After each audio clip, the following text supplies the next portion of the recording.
As president, I ended years of bitter betrayals of North Carolina workers. North Carolina was hit very hard by the Democrats. I withdrew from the job-killing Trans-Pacific Partnership, would have killed your state. A globalist calamity that would have killed American manufacturing forever. I stopped it. I ended it. It was a disaster known as NAFTA. I killed NAFTA. Nobody thought it could be done. You know, you had to get it killed through Congress. You helped a lot, Mr. Congressman. It was the worst trade deal ever made. Nobody thought, because you have people, I don't know where they get their thinking, but, you know, they get it from lobbyists and lots of other people, and it's hard to get the votes, even when something is really good.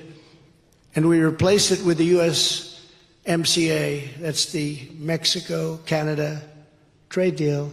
And you know how I know it's good? Because they are working feverishly to try and renegotiate the deal, because they're getting killed by that deal. And I just hope the Biden administration doesn't do it, because we suffered with NAFTA for decades. NAFTA was the most unfair. It was the worst trade deal probably ever made.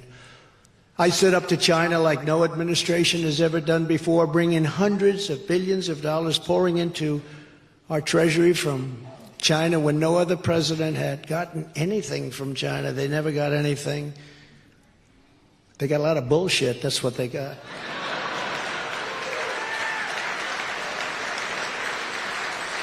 And when China targeted our farmers, I got China to give our farmers $28 billion. Who do you think else is going to do? You think Joe's going to do that? Hey, President Xi, you've really been screwing our farmers. You got to give us, got $28 billion for the farmers. That's why I say I'm not losing Iowa. Somebody said, how are you doing in Iowa? I am up like 35 points. But I said, how could I lose Iowa? I got $28 billion for the farmers. Nebraska, any farm state. You took some big chunk out of that $28 billion too, by the way. When I'm back in the Oval Office, I will revoke China's most favored nation trade status.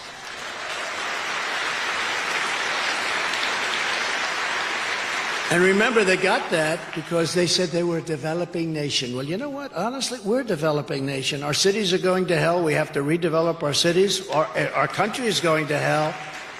Look at our cities. Look at New York and Chicago and Atlanta. Atlanta has the highest crime rate per capita of any city. Atlanta.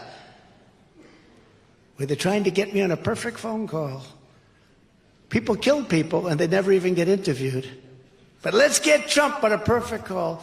A call that was so good. It was actually better than my perfect call with the Ukrainian President, Zelensky. It was more perfect.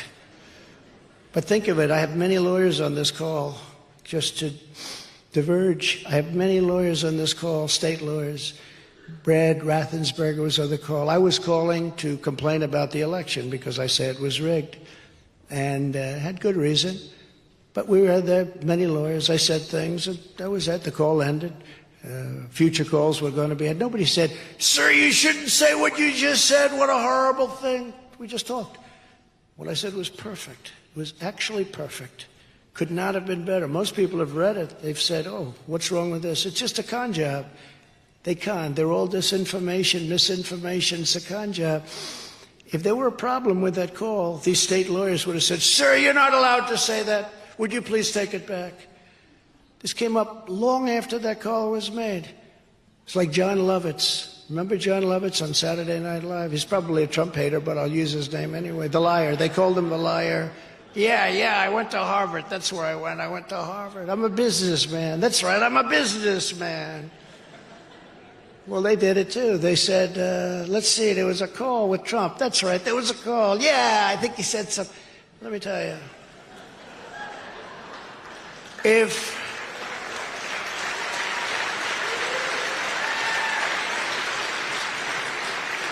there was anything said wrong in that call, they would have been screaming from the rafters. How dare you say that? Sir, you're not supposed to. That call was perfect.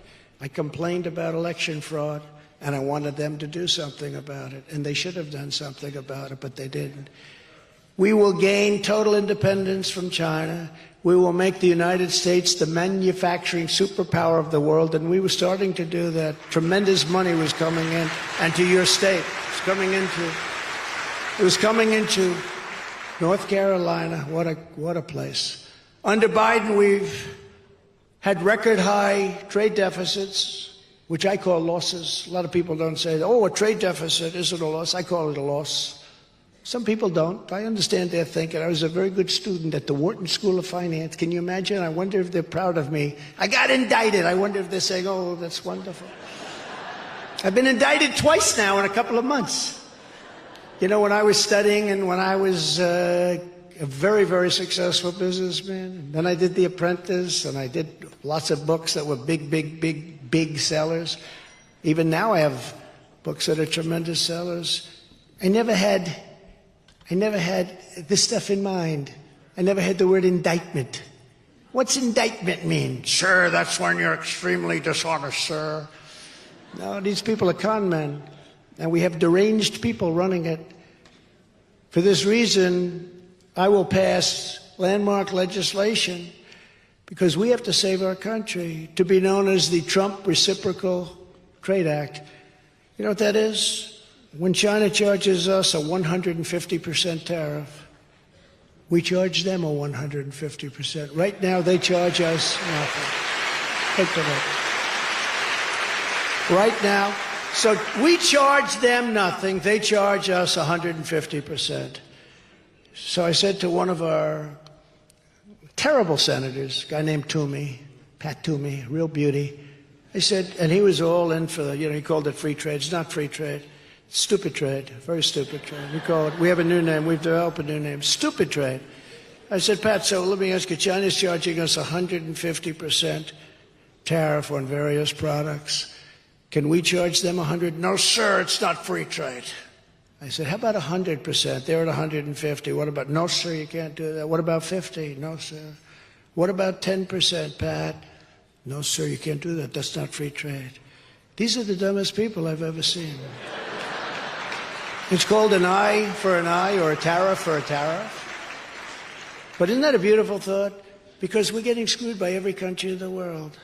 And I need to get this one approved by Congress. And they approve things easy if they're bad things, if they're not politically correct, they don't want to do. But this is politically correct. This is very simple. They charge us, we charge them. What's going to happen is a lot of them will come off because they're saying, what's the use of us collecting 150 if they're going to get 150? So it's come. But some won't do that, and that's okay because we'll take in a fortune. But we'll make trade fair, really in addition, because we're the pot of gold, but we're rapidly losing that pot of gold status. Soon we're not going to have anything. We're losing so much money. In addition, I think we should have about a 12 to a 15% tax on anybody that comes into the United States. This is a tariff. If they want to do business, if they want to take our wealth, if they want to steal our wealth from us, they should pay 15%. It's not that high a number. It's not going to stop them. We'll make a fortune, and we're going to become a profit-making machine so easily. So easily. Because remember, we have $34 trillion in debt. We've got to pay it off.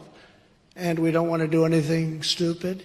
But if we do the Reciprocal Trade Act, that's fantastic. And if we do we've had people, smart people, that said, if we are going to sell our wealth to other countries, we should charge them for it. Why should we allow other countries to come in and steal our jobs, to make our cars, to make our computers, to make everything, and then just sell them right back at us with no tax? No, I think if we do that, they should be charged 15%. The numbers that you're talking about are astronomical, and we will become overnight a tremendously successful country. And many jobs, when you do that, will come back into the United States. So I want you to think about that. That'll be very controversial tomorrow in the fake news because it's such a good thing. They're going to hate it. We're going to fight the globalist vultures and the Washington swamp just as we did before, and we're going to win. We're going to have tremendous victories. I said we're going to beat Hillary. I was right. I said we're going to beat Biden. I was actually more right. But we're going to beat them this time, and we're going to watch those votes. You know, with COVID, you couldn't go there. People sent in the votes. They get all these ballots. They send in the votes. Tens of millions of votes coming out, going in. Nobody knew what the hell. They knew what was happening. But we can never let that happen again. Remember this Jimmy Carter, and he's a nice man, and I know he's not well, so I'm not going to say anything. But Jimmy Carter had a commission, and he said you can't do mail-in ballots. If you have mail-in ballots, it's going to be rife with fraud. Of course it's going to be rife with fraud. People are getting 7 ballots, 8 ballots, and we can't do it, can't do it. We're not going to have a country left. France used to do it. They got out of it because they said it was so fraudulent, and they went to paper ballots, same-day voting, voter ID. And you know what? They had an election. They got 36 million votes. They had a winner, they had a loser, and that was the end of it. Very simple. A lot of people, you know, it sounds too simplistic, but paper ballots, they make certain watermark paper that's phenomenal stuff. It's actually technologically advanced paper, if you can believe it. But we should do paper ballots, we should do voter ID, and we should go back to same-day voting. We should also have just one day. We don't need, even if you call it a holiday, we don't need to have, you know, I don't know if you know this, we don't need to have 48 days of voting.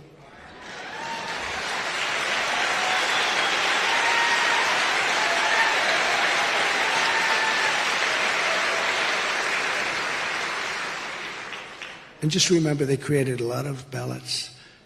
They had places where there were more ballots than there were voters.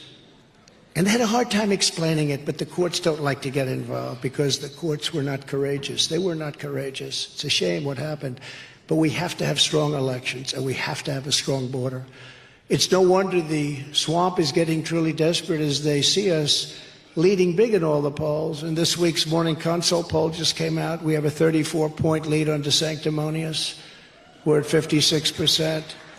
That's with a lot of people in it. Haley's at 3. Great job. Pence is at 7. Oh, look at this one. This one just came out. In the Clarity campaign poll, very respected, we're leading by 56 points. That doesn't mean we have 56. That means we're leading Ron DeSanctimonious by 56. 69% for Trump, 13% for DeSantis, and Pence has 6. You know, once you get used to saying DeSantis, it's hard to say DeSantis. I was actually being interviewed, and I was trying to be serious, and I called him DeSantis. I said, that's not good. But he's changing his name. You know, now it's DeSantis. And I put a little message out, never change your name in the middle of a campaign. You don't change your name in the middle of a campaign. In the Emerson poll of Iowa, we're leading by 42 points. See, I told you. I told you. I got him $28 billion. How are we going to lose? That's a big lead in Iowa. We're going to do great in Iowa. We've always done great in Iowa. And we're leading Biden by a lot in the recent Fabrizio swing state poll of Arizona, Georgia, Michigan, Pennsylvania, Wisconsin. We're at almost 50% of the vote already. And we're leading Biden by 5, which is a shocking, you know, you would think you'd be leading him by 40. You would think we'd be leading him by more than we're leading DeSantis. In the ABC Washington Post poll, just came out, I'm up by 7 points over Biden. And the new poll from Democracy Institute, very respected, shows that I'm the only candidate that beats crooked Joe Biden. And DeSantis is losing to him by a lot. With each passing day, more Americans are joining our patriotic movement. We are having unbelievable success, only garnered even further by what's happening, because what they're doing is so bad for our country. People are saying you can't weaponize, you can't do this. Together we've achieved more than anyone thought even possible. We delivered the largest tax cuts in history. We delivered the largest regulatory cuts. That's why we had the greatest employment numbers ever in history. We achieved energy independence. We were soon going for energy dominance, where, as I told you before, we were going to be paying off massive amounts of debt and lowering your taxes still further, because that's the kind of numbers you're talking about when you get the oil cooking. In 60 years, think of it, we had the worst problems and the worst costs in energy in 60 years. We had it down to $1.87 3.5 years ago, a gallon. And we actually had it lower than that, but we won't even talk about that because I had to save the oil companies. They were all going to go bust. I said, this is the first time I've ever said we got to get it up a little bit. I actually called Russia and the King of Saudi Arabia. We had a three-way call, and we cut back on the oil because it was so incredible. Helped fill up the strategic national reserves, and he's now taken all of that to reduce gasoline prices for cars just prior to the election, very artificially. And he's reduced it down to the lowest level that it's been in, I think, 60 years. We created the most secure border in U.S. history, built hundreds and hundreds of miles of border wall, was going to build another 200 miles to fill up some gaps that we saw. And then they came in after a very strange election, to put it, I'm trying to be nice, a very strange election, really bad election. But they came in and they didn't want to fill up those walls. And that's the first time I said, these guys actually want to have open borders. We got Mexico to give us 28,000 soldiers free of charge. That's how we succeeded. You know, we had the most secure border in the history of our country. Part of it was I got Mexico, we built the wall, large sections of the wall. But we got Mexico free of charge, and I like the president of Mexico a lot. He's a socialist, but as the expression goes, you can't have everything, but I liked him a lot. But I said to the people over in the State Department, I said, give me a list of the 10 top things you would like. And one was to have their soldiers helping us with the people coming in. You know, they're coming in through Mexico. And they gave me a list of 10, and the woman, who was really a pro, but she was just a little bit naive, she said, sir, you're never going to get this. We've been trying to get this. I've been here for 25 years. We've been trying to get this for 25 years. You're never going to get it. I said, you want to make a little bet? And we had a representative, their top representative, come in to see me, the State Department people. And I said, here's the story. You have to give us 28,000 soldiers free of charge to stop people from pouring into the United States. He said, he laughed. He thought, like, what a stupid guy this is. This guy has to be, well, sir, we wouldn't even think of doing that. Why would we do a thing? Because they're coming through your country and you're not stopping them. In the South, they're pouring through in caravans. No, you're going to give it to us. No, sir, we're not. I said, how much do you want to make a bet? He said, we're not going to do it. I said, here I have in front of me, and I'm going to sign it right in front of you, a paper. This was on a Thursday or a Friday. And I said, on Monday morning, we're putting a tariff on all automobiles coming into the United States and all other Mexican products coming into the United States. We're putting a tariff of 25% on every one. We're going to make so much money over and above the cost of that. And he said, you wouldn't do that. I said, I'm going to sign it right before your very eyes. Watch me sign it. And this goes into effect on Monday morning.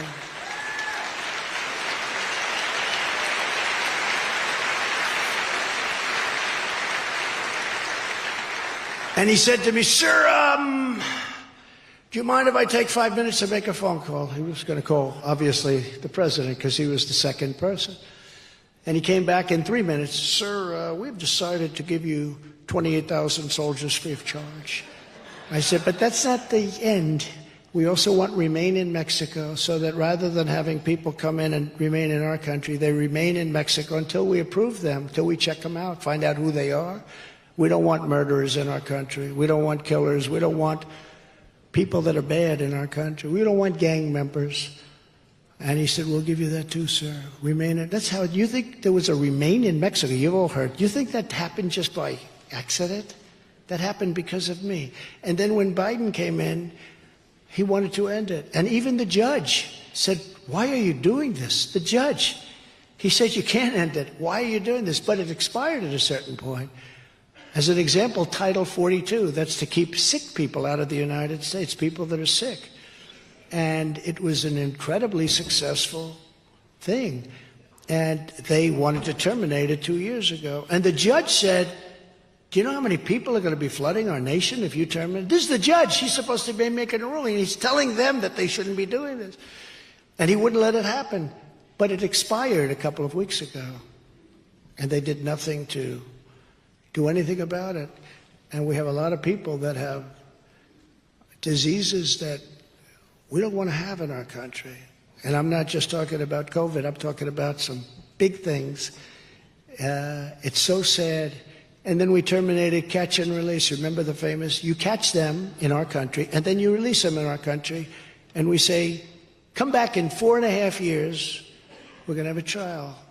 Only the stupid ones come back. Nobody comes back. 4.5 years later, they're gone.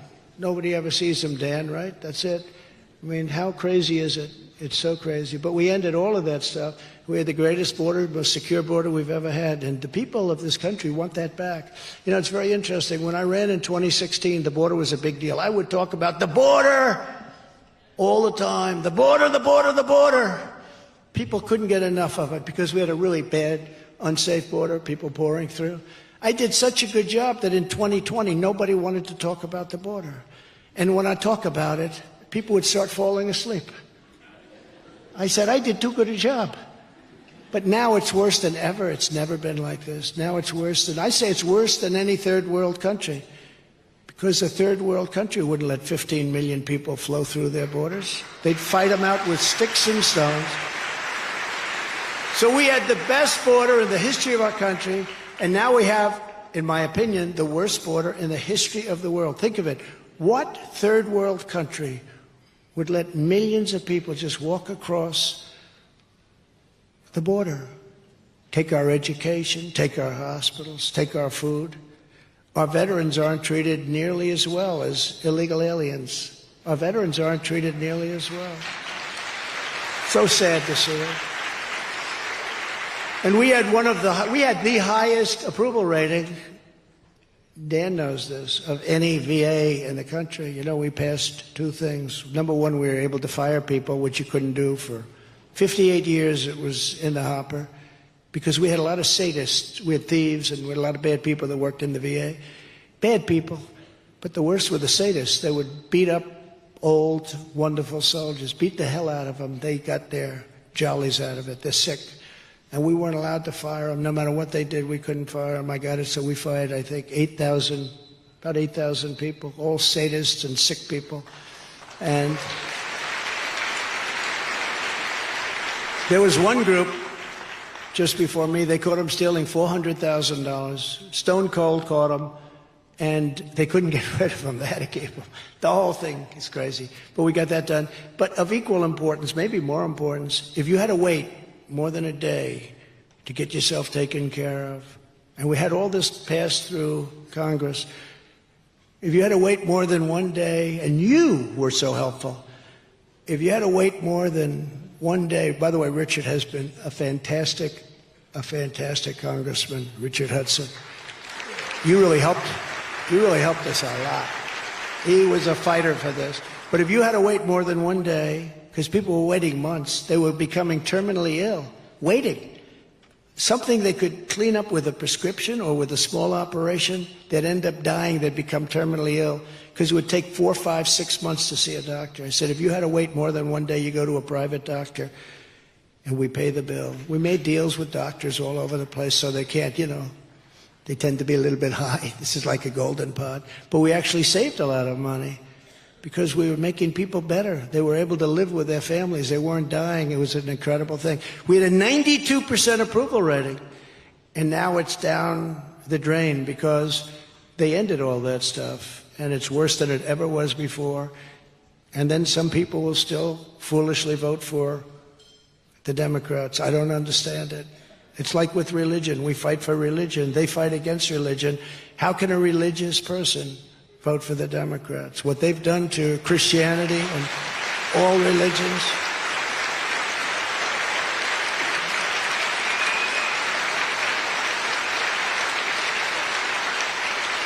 I mean, how can they do it? We appointed nearly 300 federal judges and 3 great Supreme Court justices. I fully rebuilt the U.S. military. We had more ammunition than at any time And now we have no ammunition. We have a military missing a thing called ammunition. We had so much it was stocked to the gills, and now we have very little left because we're giving it to Ukraine. And I would end that war within 24 hours, I will tell you. And end it fairly. And I imposed a powerful travel ban to keep radical Islamic terrorists and radical jihadists the hell out of our country. People said, oh, that's a terrible thing. But how good did we do in 4 years? Look at our record in 4 years. You didn't hear about all that stuff. I don't even like talking about it, give people ideas. But we had a tremendous record because of what we passed. And we passed things that nobody thought were possible. But look at our record on that. We accomplished all of this and more in just 4 short years. And just imagine what we can accomplish in the next 4 years. And the advantage is that I've been through it. I know the good people. I know the bad people. I know weak people and strong people. I know the people that are losers that you don't want. And I know the people that are winners that a lot of people don't know or understand. But they're the winners, the people that can bring us back. I know them all. When I first went there, I didn't. I had to rely on people. What do you think of this guy? What do you think of that guy? And people were giving me advice. We had great people too. You know, again, we rebuilt the military. We got all those tax cuts and regulation cuts. We had great people, but we had some people that I wouldn't have put in the place. Guys like Bill Barr, because he didn't have courage, and I wouldn't have put them. I wouldn't have put them in place. They missed a great opportunity. But we have all these people cold. We've caught all of these lies and all of this corruption. And something has to be done about it. But I know the strong ones and the weak ones. I know the great ones and the ones that will never be great. And again, you know, it's funny, I was in Washington, D.C. 17 times in my entire life. And most of it was building a hotel down the road from the White House. A beautiful hotel. Now I sold it to Waldorf Astoria, but a beautiful hotel. And but I was only there 17 times and I never slept over. So I wasn't into that whole world of Washington establishment, but I learned quickly. I learned very quickly, and now I think I'm into it probably more than anybody else, and I know the people. Here's just some of the bold agenda I'll put into effect when we become the 47th President of the United States.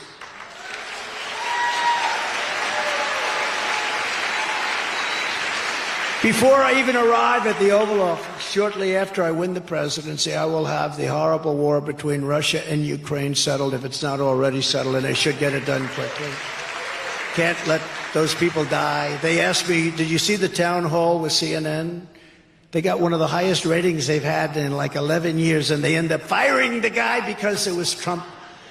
Instead, they should celebrate. We had our highest ratings. You're supposed to get paid for high ratings, Richard.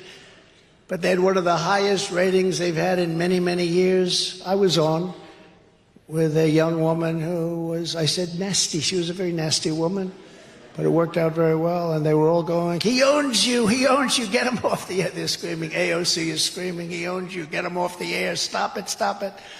But you'd think if they had high ratings, that would be a big, he should ask for an increase. Instead, they fired him because I was allowed to put across our point of view. It's our point of view. You know, we went into the womb of the enemy.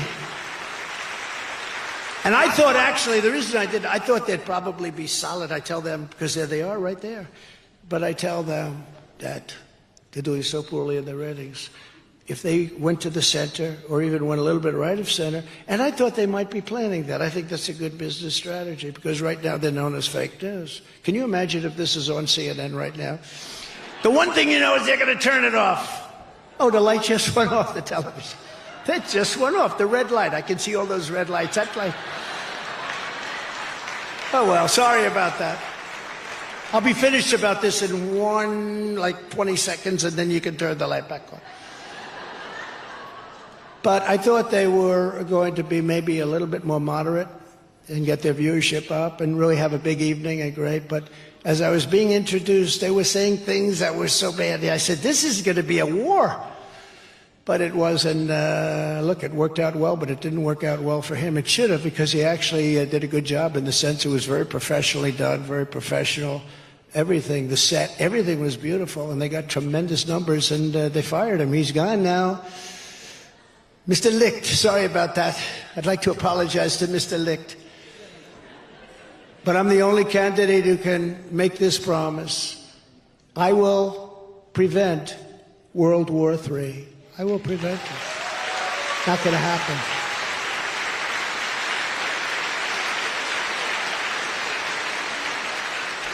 And we're much closer than you think right now to having it. And at some point it will happen.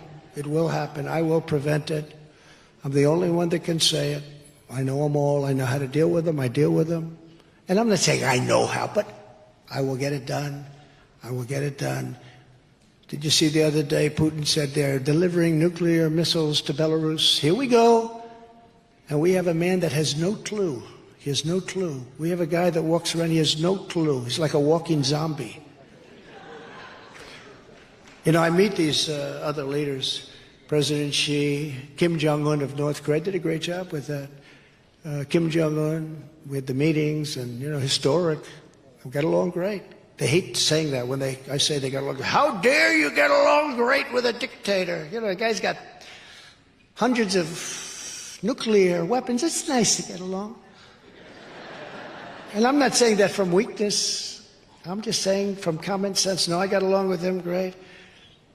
How dare you say that President Xi of China is a brilliant man? No, he's brilliant. He leads 1.4 billion people, and he leads them very powerfully, and he's doing things and ripping off our country for years.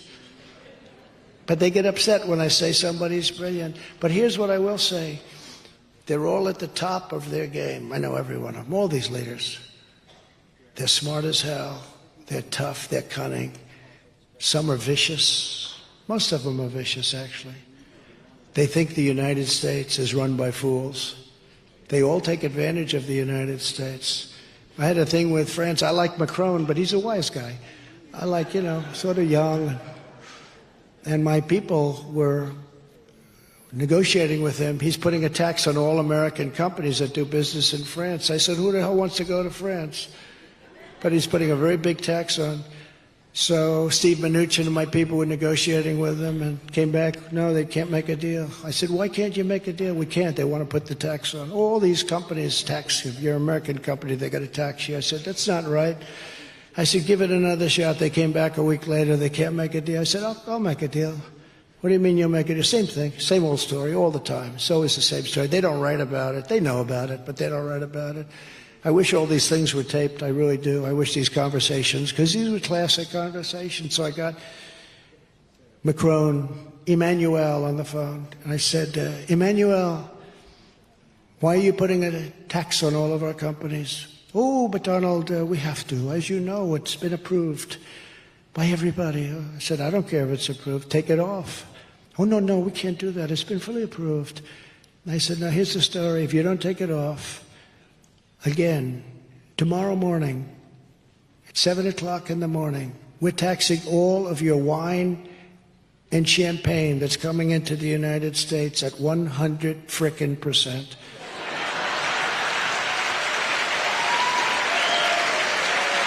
He'll tell you that's true. No, you cannot do that, Donald. Donald, you cannot do that. That is not fair. No, it's not fair that you're putting this massive tax on American companies, but not others. And that's only because you think we're a stupid country. I said, you're not going to do that, Emmanuel. Tomorrow morning at 7 o'clock, 100% on every frickin' bottle of your wine and champagne. I don't even like it. I like the stuff made in our country better, even though I don't drink too much wine. One of my good things. Not a big drinker. But no, we don't want that, Emmanuel. No. I said, yes. You have 10 minutes to call me back. He called me back in 3 minutes. You have a deal. That was it. That was the end. But you know what? Now he's going to put it back on. So, and nobody's going to. You think Biden's going to call him back and talk that way? No, they don't talk that way. And yet they're vicious. I don't even think it's Biden that's vicious. I think it's a circle of maniacs around him. You know, you have a woman in the Justice Department, Lisa Monaco. She's a Trump hater like nobody you've ever seen. I think she's second in the Justice Department. Lisa Monaco, very unfair. You have this maniac, I call him a deranged person, Jack Smith. He's deranged. His wife hates Trump even more than he does. And these are the people. We get treated very unfairly. But I will also, so importantly, immediately cancel every open borders policy of the Biden administration. The borders will be closed unless you come in legally.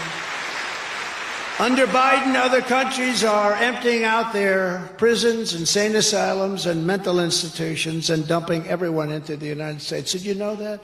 Wonderful. Their prisons are being emptied out all over the world, not just in Guatemala, not just Mexico, not just El Salvador. No, all over the world they're coming. Last week we had 129 people coming from 129 countries were represented by people pouring into our country illegally. 129 countries. Most people didn't even know there were that many. There are actually more than that, and sometimes we have a lot more than that. But their prisons are being emptied into the United States. You go into their prisons, they used to have it so crowded, so horrible, that people couldn't lie on the floor. They would stand up and lean against each other. Now they have nobody in those prisons. They're all in the United States of America. Thank you very much. We're like a dumping ground.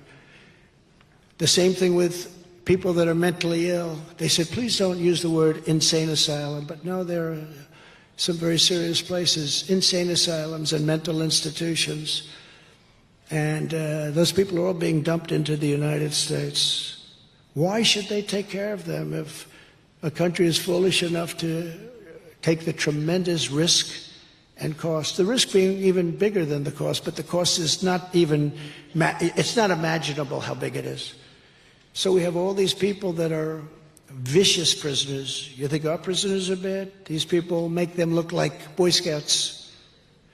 And they're being dumped into our country.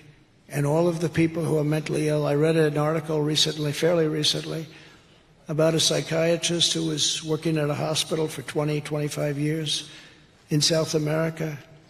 And he was sitting reading the newspaper, being interviewed for this article. And he said, you know, I used to work 24 hours a day working with patients, but I don't have patients anymore. They've all been delivered to the United States. He wasn't like complaining. He was just saying the facts.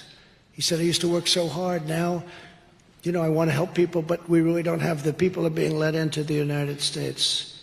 And he said, some of these people are very sick. And this is what we're doing. Because we have a president that doesn't have a clue, and we have radical, leftist, Marxist, crazy people that are actually running our country. Following the Eisenhower model, people don't realize Eisenhower was very tough on immigration. Did you know that, Richard? Like very, very tough. He had them taken away, and he used to have them brought a little bit over the border, and they'd come back again a little bit. Then he had them brought 2,000 miles away, and they didn't come back so quick. But they used to put them on the other side of the border. They'd come right back. But he was very tough. But we'll use all necessary state, local, federal, and military resources to carry out the largest domestic deportation operation in American history. We have no choice. We have no choice. And I'll probably lose votes because of that. They'll say, oh, he's so mean. We're not mean. They're killing people. They're destroying our country. And if I lose votes, that's okay. I don't care. We have to do what's right. We have to straighten out our country. I will ask every state and federal agency to identify every single known or suspected gang member in America, and every one of them that is here illegally, we will pick them up and we will send them back to the country from which they came. We'll bring them back very quickly. Because we don't want you or your family killed by some deranged person or some person that's in prison for having killed 9 people and that happens to be living happily in the United States of America. And this is very unsuspecting. When they hit you, you wouldn't even expect it. These are hardened criminals. And to further deter illegal immigration, I will sign a day one executive order ending automatic citizenship for the children of illegal aliens. A good automatic citizenship. Automatic citizenship. And unlike Ron DeSanctimonious, who voted to gut Medicare, remember that he voted to gut it, in Social Security, gut Social Security. And he voted 3 times to raise the retirement age to 70. You know, Ron DeSanctimonious is a disciple of Paul Ryan. Anybody that's a disciple of Paul Ryan, you don't want him. But I will always protect Medicare and Social Security for our great seniors. And one thing I've learned in politics, when a guy is against, like, Medicare or wants to decapitate it, or a guy's against anything Social Security, and then they have an election and all of a sudden they love it, although he hasn't even said that yet. But when they have, and you earned it. You know, people have been working very hard for long periods of time. There are many things we can cut. You don't have to cut Social Security. You don't have to cut Medicare. If we did the oil thing, you wouldn't have to even think about these things. But they don't want to do the oil thing because they don't know what they're doing. But one thing I learned is that when they want to do it, then they go a little bit because they want to try and get elected. They always go back to it. So when somebody wants to cut Social Security or Medicare, and then they go back to saying, oh, I love them very much, within a fairly short period of time, they'll be cutting it. Just remember what I say. And I will not put a national sales tax of 23% on our citizens, which DeSantis wants to do. He wants to put a 23% national sales tax on. Rich people, I sort of like the idea for myself. Can you imagine somebody now is going to pay every time they buy something 23%? This will not be happy, but more importantly, it's not fair. On day one, I will immediately sign a new executive order to cut federal funding for any school pushing critical race theory, transgender insanity, and other inappropriate racial, sexual, or political content on our children.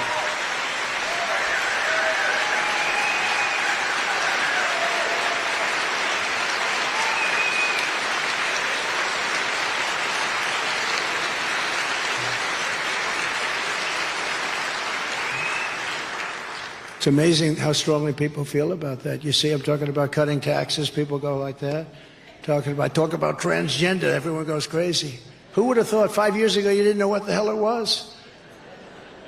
But one that I think is incredible that we would be saying that I can't even believe you have to say, I guess I have to say I'm a politician, right? I don't want to say that, but I have to. I became president. I guess I'm a politician. But I can't believe I say this. I will always support parents' rights. Can you imagine saying that 10 or 15 years ago, parents' rights? Who wouldn't? Think of it. Who wouldn't support parents' rights? That you have to get up and say, I will always support parents' rights with their children. I mean, what's going on with their children? They can take the children and do whatever they want without the parent even knowing?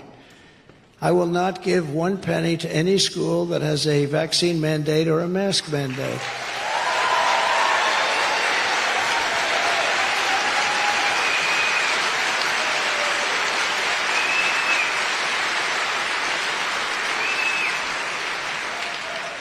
And one of the easiest to me is I will keep men out of women's sports, okay?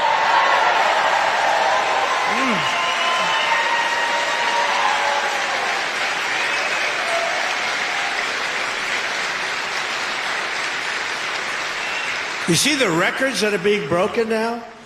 Records that have held up for 18, 19 years, they're being obliterated. Check out the weightlifting records. Guy comes up. A woman is fantastic. She's a great champion. She's lifting weights. Something like 218 pounds. That's a lot of weight for a woman to go boom. And they'll put like a 1/16 of an ounce on one side, a 1/16 of an ounce on the other side. Yeah, I can't do it. I can't do it. Doesn't quite get there. Great champion. Then a guy comes along. Bingo. I mean, they're breaking records by numbers. But you know what? It's honestly, it's really demeaning to women, very demeaning to women. It's so unfair.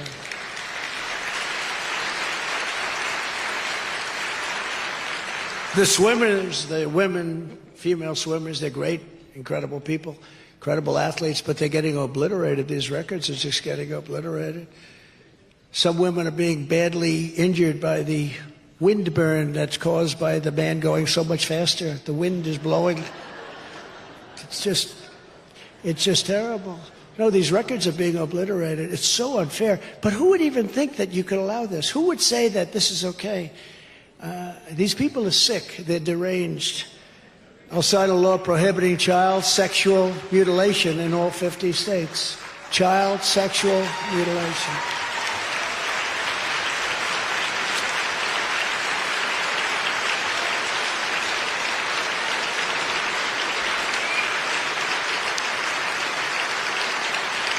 There's another one, though. Think of it. Think of it. I'm going to sign a bill prohibiting the mutilation of your child. Do you think you're supposed to say this? I mean, who would have to say this? Who would have something where they can actually do that? But they can. Because our country has gone cuckoo. 10 years ago, if you ever said that, they'd carry you out of the room. They'd say, what the hell is this guy talking about? Today, you have to say it because they mutilate children. As I announced this week, to continue my long record of standing up to Big Pharma, I will establish a special presidential commission to investigate what is causing the decades-long increase in childhood diseases, autoimmune disorders, autism, obesity, infertility, and other chronic health problems that people are seeing over the last 9 or 10 years that they weren't seeing before. To uphold our Second Amendment, I will ask Congress to pass the National Concealed Carry Reciprocity.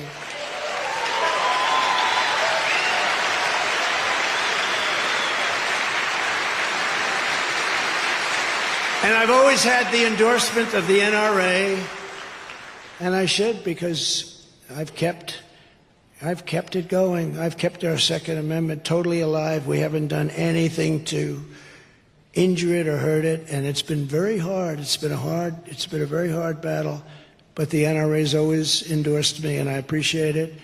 But I've done a job that for years I've kept it alive under the most trying circumstances. We need it for protection. We need it for our safety. We need it for other things too, including sporting, including living, but we need it for our protection. And I am a big believer in the Second Amendment. You know, a certain country, a man was elected and they were having tremendous crime out in the countryside all over this country, where people were going in, attacking households and killing and raping and doing things that were just absolutely horrible. And he got elected and he said, everybody go out and buy a gun.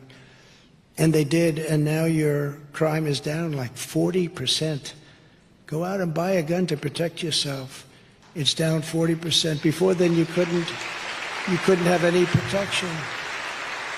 And the one thing you know, the bad guys are going to have the gun. They're not going to be following the rules. I will protect innocent life just as I did for 4 strong years. Nobody did a job like I did, including Roe v. Wade, bringing it back to the states. Did a great thing. And remember that this is a very complex issue. What we've done is we've shown that they are the radicals, not the pro-lifers. They are the radicals because they're willing to kill a child 7 months, 8 months, 9 months, and even after the child is born. And what I did by killing Roe v. Wade, which everyone said was impossible, number one, we got it sent back to the states. And number two, and very importantly, I gave you now the power to negotiate. You had no power before because they were allowed to do whatever they wanted to do. They could kill the child at any point, including after birth. You look at the governor of Virginia, the ex-governor of Virginia. I call him Michael Jackson. You remember that catastrophe? He said he's a big Michael Jackson fan. That's why he did certain stupid things. But he was willing, and he said it, you know, put the baby down and we'll decide with the mother what you want to do after the baby is born. They are the radicals, not us. And nobody wants to see mutilation or death of a baby after a certain period of time. But I gave you, by getting that, by winning that, everybody said it was impossible to win. But we put 3 great justices on the Supreme Court justices, and you now have the right to a superpower to negotiate something that's going to be acceptable. Before, you didn't have any rights whatsoever. They could do whatever they wanted. So it's a very powerful thing that I was able to get. I'm very proud of it, but it goes back to the states, and you're in a very strong negotiating position. Actually, right now, you're in a much stronger position than the other side. So it's going to be interesting over a period of time, but it could go fairly quickly, perhaps. But there are many negotiations going on right now that wouldn't be going. I gave you the power to negotiate at a very high level. And I also have, I think, shown very conclusively that they're the radicals. We're not the radicals. They are the radicals. So it's very important, and it's very important that it be handled properly.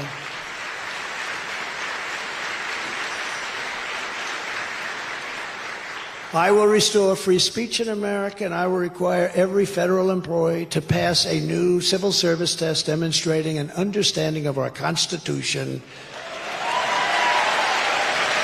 And finally, oh, look at that. Wow. Wow. That's nice. Nice that you believe in the Constitution. That is really something. That's great. Finally, to restore pride in our history and confidence in our future, I will lead a massive year-long salute to America to celebrate the 250th anniversary of July 4th, 1776. That's the date. We're not changing the date. We have a massive anniversary.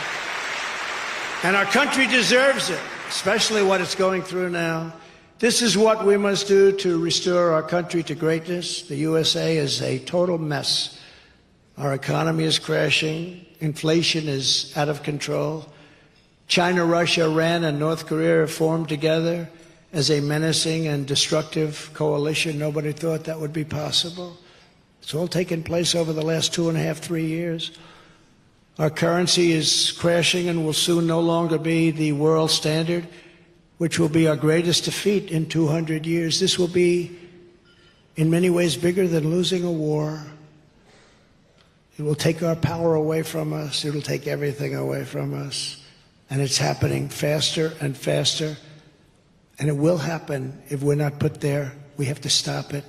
We have to have the currency of record. That would be a tremendous failure. That would lead to problems the likes of which you would never even be able to think of. But it won't happen with me, not even a chance, just like Russia would never have happened with Ukraine. China would not have even thought about raiding Taiwan. They're flying bombers over there every day. They have ships circling it. They're getting ready for something. They were never doing that in 4 years. One of these gentlemen standing right there said, well, you have to admit, nobody talked about it when Trump was president. That's right. If you took the 5 worst presidents in the history of the United States and added them up, they would not have done near the destruction to our country as Joe Biden and the Biden administration have done.